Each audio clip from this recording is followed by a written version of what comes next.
a beginner's guide to investing different types of investments and how to start investing.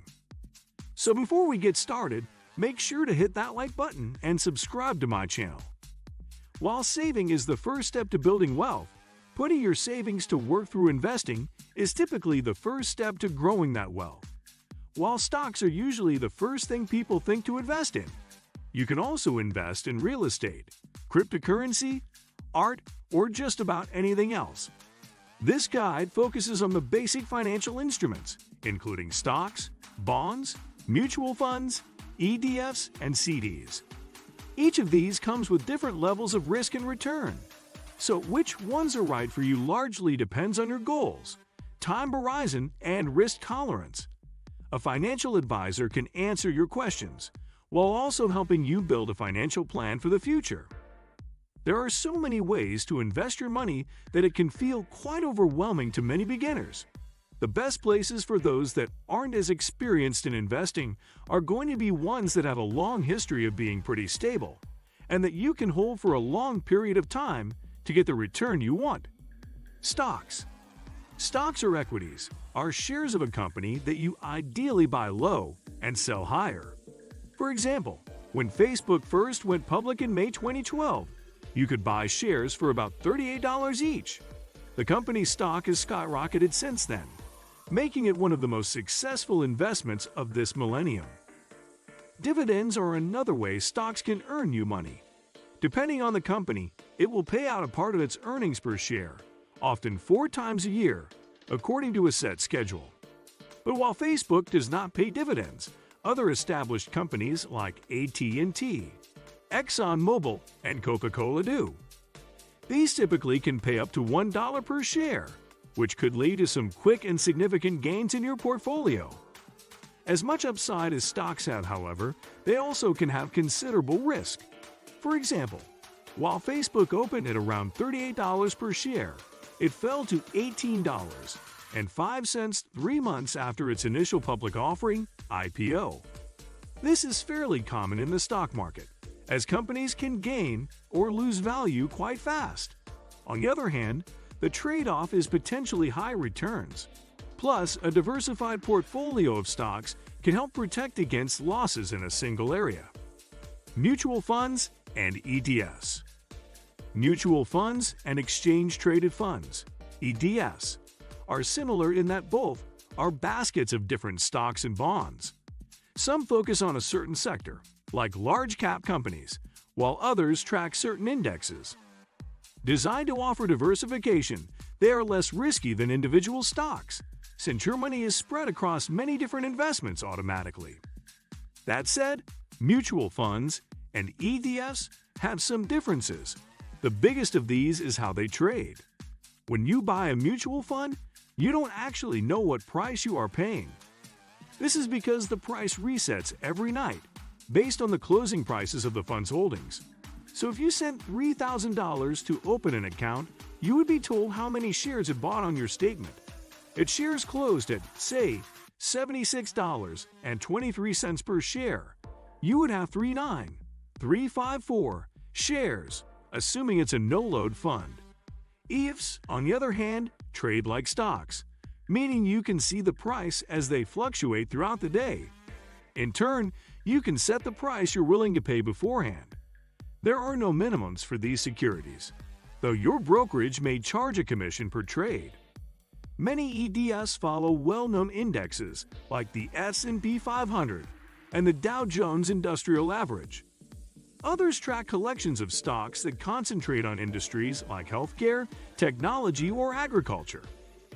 Fixed income securities. Fixed income securities include several different types of securities, such as U.S. Treasury bonds, corporate bonds, municipal bonds, and CDs. It's easiest to think of them as loans to the government, corporations, state agencies, and banks, respectively. You agree to let them borrow your money for a set period of time, and they will pay you interest and your money back at the end of the period. Generally, the longer the period, the higher the interest rate, though this isn't always the case. While the potential for growth is low, these investments are relatively safe. Of course, Some corporate bonds are bigger risks than others, and actually the riskier the corporation, because its finances are shaky, the higher the interest rate they'll pay. Also, because bonds can be sold on a secondary market, their price can fall. This happens if rates suddenly jump up. People want to unload their bonds so they can get the higher interest rate. You won't lose money on your bonds if you can hold them to maturity. But if you need or want to sell them, you may lose money. Of all the fixed income securities mentioned here, CDs are typically the safest. They are money deposited in banks that you agree not to touch for 6 months to 6 years. Since they are bank products, Federal Deposit Insurance Company, FDIC, insures them for up to $250,000. So no matter what happens to the bank, you will get your money back up to $250,000. If interest rates spike higher than what you're earning, you can withdraw your money early for a penalty, which is typically 3 to 6 months of interest. Real estate. An investment type that many people are more familiar with is real estate. You can take your money and put it into a second home or an investment property. Both types of investments can be rented out to recoup some or all of the money you're spending on the property for the year. Renting out multiple properties can help you achieve a compounding impact on your overall monthly income. While you can receive income from renting out multiple properties, the easiest investment in real estate for beginners is through holding the property and selling it for more than you bought it for down the road. If you choose the area of the property, well then holding it as an asset for multiple years can mean a nice increase when you sell it one day. Many people believe that real estate is the most stable investment a beginner can make. Every investment strategy falls somewhere on the spectrum of low return, low risk to high return, high risk. The reason everyone doesn't jump into the stock market is that, unfortunately, there aren't many or any investments that are high return, low risk. So those who chase the highest returns invest most heavily in stocks.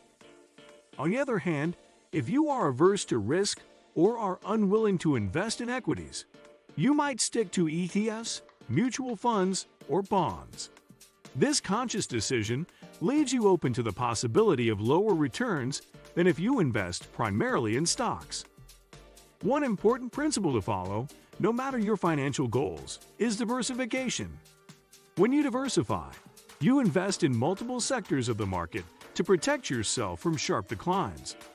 This could involve buying both domestic and foreign securities and combining risky and safe investments in percentages that best align with your risk tolerance. That means you can have a stock-heavy portfolio in your 20s when you can afford to chase returns. Then, even if your portfolio takes a hit during a recession when you're in your 30s, you'll have time to make up your losses before you retire.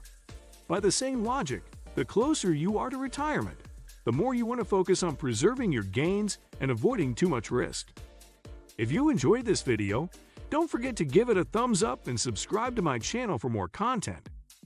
Hit the notification bell to stay updated with my latest videos. Share your thoughts in the comments below. Thank you for watching.